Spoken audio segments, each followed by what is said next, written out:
এতবার করে রাবণকে মারলাম, তবু তো রাবণ মরে না। বিভীষণ বলল রামের কাছে, মিত্রবর, আমার দাদা রাবণকে মারার জন্য একটা ভেদ নীতি আছে। কি সেই নীতি? বলল না, রাবণের মৃত্যুবান লঙ্কার ভোগ মন্দিরে মন্দাদরীর তত্ত্বাবধানে একটা ফটিক স্তম্ভের মধ্যে রাখা আছে। অন্তরে করো বিবেচনা, সেই বাণ ভিন্ন আমার দাদা রাবণকে সংসারে কেউ মারতে পারবে না। রামচন্দ্র বলছে, আমার দলে সবই তো বল্লুক আর বানর, কে আছে এমন বুদ্ধিধর যে সেই বাণ আমাকে এনে দেয়? হনুমান করজোরে বলল, প্রভু রাম রঘুমণি, অকারণে চিন্তা কেন করো চিন্তামণি? আদেশ করো, সেই বাণ আমিই দেব। আমি বলল, কিভাবে আনবি? বলল, কেন? আমি রাবণের রূপ ধারণ করব, তারপরে সহজেই বাণ নিয়ে আসব। রামচন্দ্র বলছে, হনুমান, এ তো আশ্চর্য ব্যাপার, তুমি রাবণের রূপ ধারণ করবে? বলছে, হ্যাঁ প্রভু, তোমার যদি করুণা হয় জগতে কিছুই অসম্ভব না। রামচন্দ্র বলছে, আমার একটু রূপটা ধরিয়ে দেখাতো। এত শুনেই রাম নাম জপিল মারুতি, দেখিতে দেখিতে হইল রাবণের আকৃতি। 10 গোটা মুন্ড, ভীষণ দর্শন। রামচন্দ্র বলল, বাবা হনুমান রে, আমি এক রাবণে প্রাণপণে যুদ্ধ করে জিনিতে না পারি, আর এক রাবণ দেখে আমি ভয় পাইয়ে মরি। বাবা, আমি আর সইতে পারছি না, তুই তোর এই রূপ সম্বরণ কর, স্বাভাবিক হ।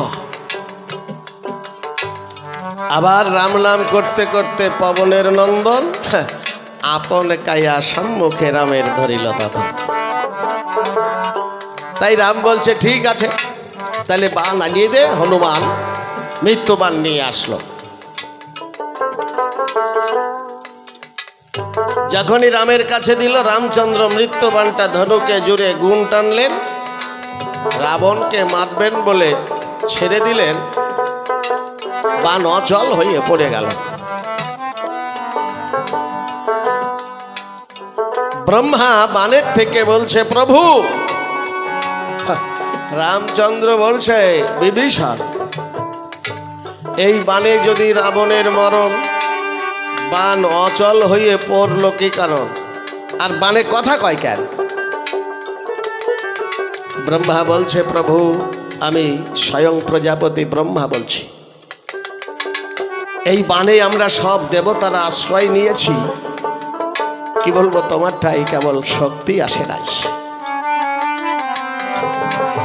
আর শক্তি ভিন্ন বাণ তো চলতে পারে না। যদি শক্তি সহায় না হয়, তাহলে তোমাকে শক্তি পূজা করতে হবে। শক্তি পূজা করতে হবে, কি লাগবে? বলছে, শত অষ্ট নীলপদ্ম। হনুমান বলল, আমি এনে দেব, দেবী দহে আছে, আমি জানি। রামচন্দ্র বলল, সমস্যা একটা মিটলো। আর বলল, আর লাগবে একজন যোগ্যতম ব্রাহ্মণ। এই জগৎ সংসারে যে ব্রাহ্মণের ত্রিসন্ধ্যা গায়ত্রী একবারের জন্য কোনোদিন ভুল হয় নাই, যদি এমন একজন যোগ্যতম ব্রাহ্মণ হয়, তবে তিনি পৌরোহিত্য করলে শক্তি সন্তুষ্ট হয়ে তোমার সহায় হবে। রামচন্দ্র বলল, ব্রহ্মা, তাহলে তুমি এক কাজ করো, তুমি পৌরোহিত্য করো, পূজা করো। ব্রহ্মা বলল, রামের ঠাই রাবণ বেঁচে থাকতে প্রভু আমার সেই অধিকার নাই। কারণ ব্রহ্মা রাবণের অধীন, রাবণের কাছে তার আজ্ঞা পালন করবার জন্য বাধা পড়ে আছে, পরাধীন। বলল তাহলে দেবগুরু বৃহস্পতিকে সংবাদ দেওয়া হোক।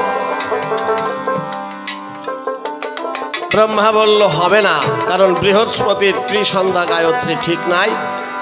কার আছে? তাহলে আমি করি। যখনই রামচন্দ্র বললেন আমার পূজার পৌরোহিত্য আমি করি, বলল না প্রভু, আমরা জানি আপনি এই সংসারে জ্ঞানের অতীত, মায়ার অতীত, গুণেরও অতীত, কিন্তু এই জগতে আপনি এসে গুণের সীমায় জন্মগ্রহণ করেছেন ক্ষত্রিয় কুলে, তাই আপনি পূজা করলে হবে না, একজন পূজা হবে বিশুদ্ধ মতে একজন যোগ্যতম ব্রাহ্মণ হইলে। রামচন্দ্র বলল তাহলে এই পূজা না হওয়ারই একটা ব্যবস্থা আর কি। তুমি ব্রহ্মা যদি পৌরোহিত্য করলে না হয়, বৃহস্পতির যদি ত্রিসন্ধ্যা গায়ত্রী ঠিক নাই সে করলেও যদি না হয়, আমি করলেও যদি না হয়, আর যোগ্য ব্রাহ্মণ কোথায়? বিভীষণ বলল রামের কাছে মিত্রবর একজন ব্রাহ্মণ আছে। আছে? হ্যাঁ আছে। কে? বলল মিত্রবর সে হচ্ছে আমার দাদা লঙ্কেশ্বর রাবণ। তবে আমার দাদার বড় আত্মমর্যাদা বোধ, একজন যোগ্যতম ব্যক্তিকে দিয়ে তাকে নিমন্ত্রণ দিতে হবে। কোনো অযোগ্য ব্যক্তি গিয়ে তাকে নিমন্ত্রণ করলে আমার দাদা হয়তো নিমন্ত্রণ গ্রহণ করবে না। রামচন্দ্র বলল অঙ্গদ যাও, তুমি গিয়ে রাবণকে শক্তি পূজার পৌরোহিত্য করবার জন্য নিমন্ত্রণ করো, কারণ সেই একমাত্র যোগ্যতম ব্রাহ্মণ। তবে অঙ্গদ কোনো ছলনার আশ্রয় নিও না, তোমার কাছে করি বর্ণনা, কথা নিও, চরম সত্যটা রাবণকে জানাইয়ে দিও, রাবণকে বলে দিও রাবণ এই পূজা কিন্তু তোমার মরণের পূজা।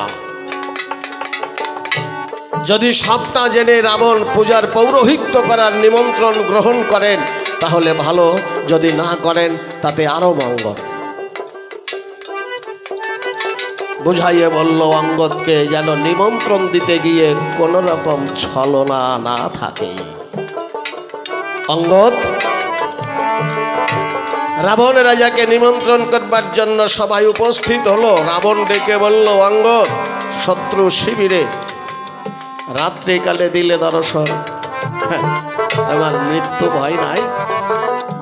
অঙ্গদ করলো বর্ণনা দিয়ে বলল কাব্যসূত্র আমি মহাবলী বালি পুত্র রাবণ, তোমার নাই জানা আমরা কেউ কখনো মরণকে ভয় করি না। আর তাছাড়া আমি এসেছি রামচন্দ্রের দূতক্রিয়া করতে। আমার আছে জানা এই সংসারে দূতকে কেউ সংহার করে না। যদি দূতকে কেউ সংহার করে তাহলে সব জগতে সংবাদ আনা নেওয়া করার কোনো মাধ্যমই তো থাকে না। যখনই রাবণ শুনল অঙ্গদ শ্রীরামচন্দ্রের দূত হয়ে এসেছে, রাবণ সিংহাসন ছেড়ে দিয়ে দাঁড়িয়ে পড়লেন। অঙ্গদকে ডাক দিয়ে বললেন অঙ্গদ কহো কহো তোমার প্রভু রামচন্দ্র আমার জন্য কি সন্দেশ তোমার মাধ্যমে পাঠিয়েছে? সন্দেশ মানে বার্তা, সংবাদ। অঙ্গদ বলল রাবণ আমি শুনেছি এই ত্রিসংসারের মধ্যে তুমি একমাত্র যোগ্যতম ব্রাহ্মণ। আমার প্রভু রামচন্দ্র করেছেন শক্তি পূজার আয়োজন, আর তোমার কাছে আমাকে পাঠিয়েছে তার পৌরোহিত্য করবে কিনা দিতে তাহার নিমন্ত্রণ। আমি তোমাকে শক্তি পূজার নিমন্ত্রণ দিতে এসেছি। বলো রাবণ তুমি নিমন্ত্রণ গ্রহণ করবে কি করবে না? রাবণ মনে মনে ভাবতে লাগলেন। ভাবতে ভাবতেই রাবণের চোখে জল গড়িয়ে পড়ল। রাবণ মনকে ডেকে বলল বলে মন আমার অকুলের কান্ডারি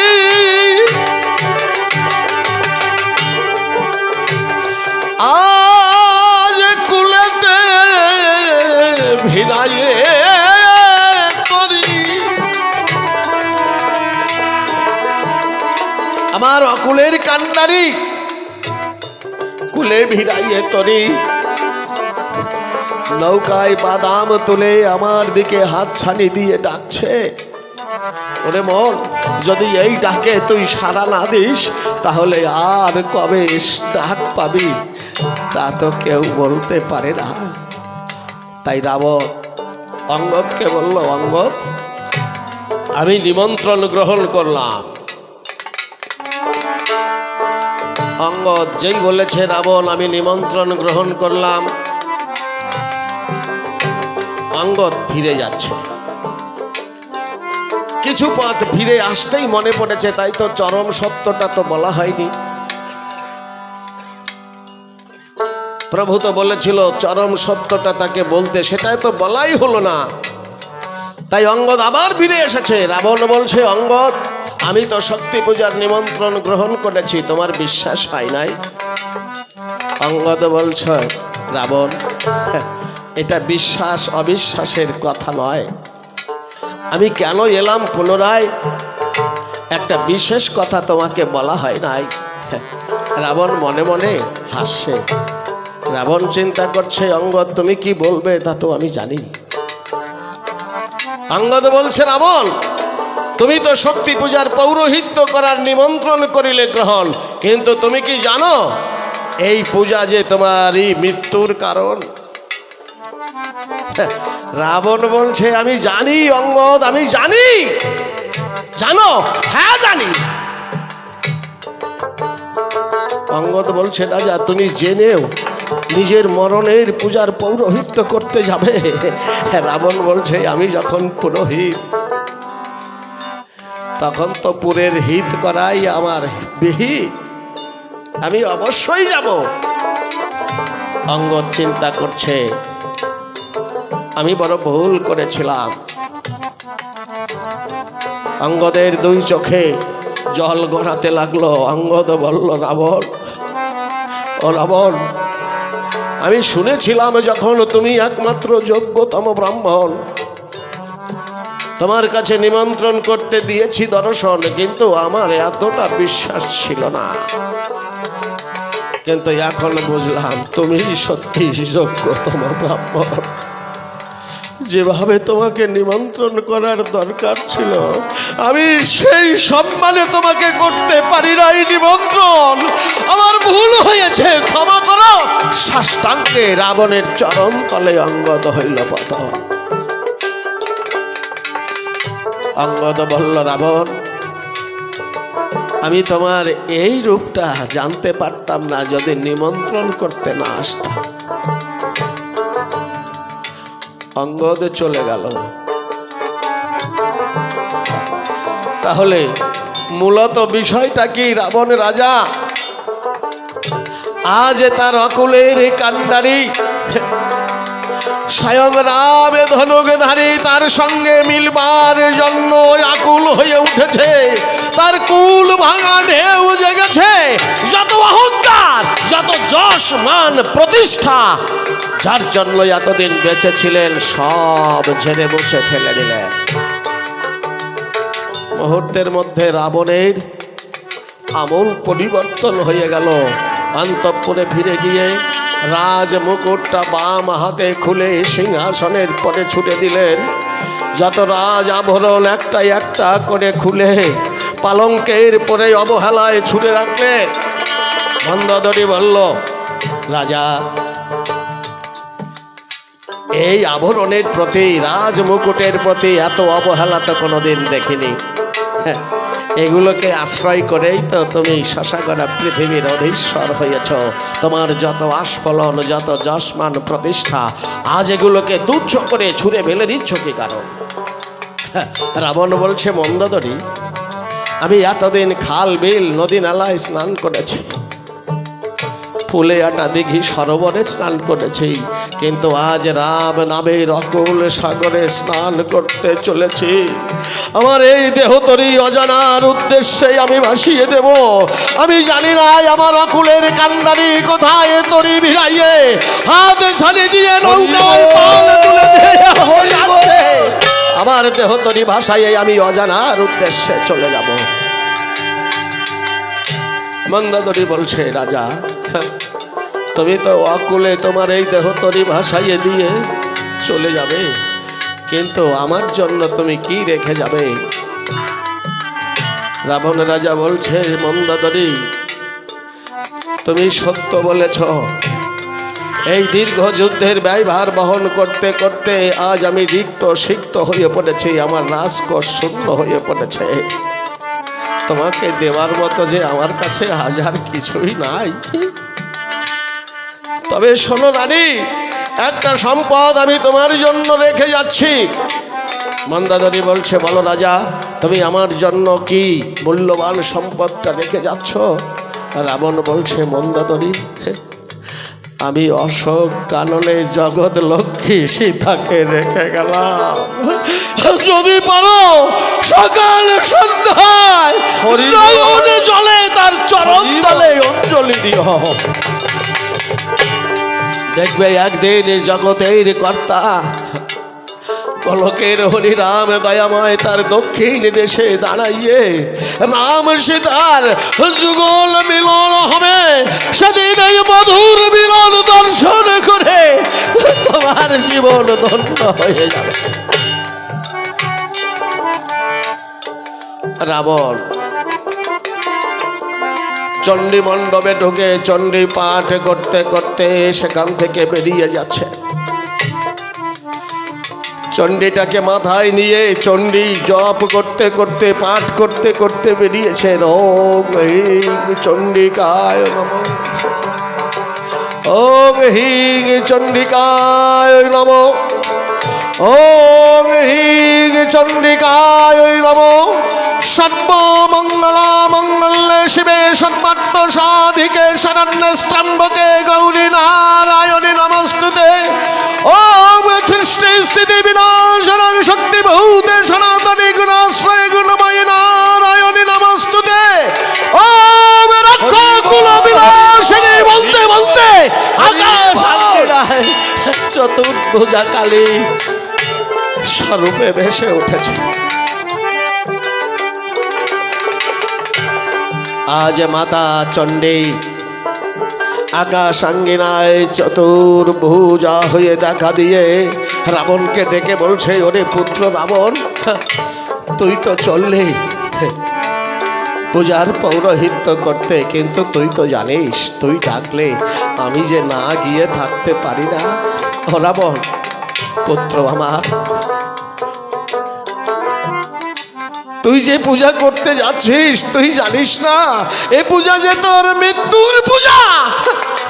রাবণ বলছে, ও মা, আমাকে আর পিছু ডেকে রাখিস না। আমার অকুলের কান্নারি হাতছানি দিয়ে আমাকে ডাকছে, আমাকে আর পিছু ডেকে রাখিস না।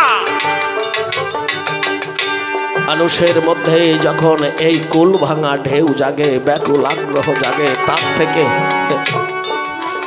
সৃষ্টি হয় প্রেমের। আর প্রেম থেকে ভাব, ভাব থেকে মহাভাব, এরপরে ভক্ত আর ভগবানের অভেদ মিলন হয়ে যায়। তাই তো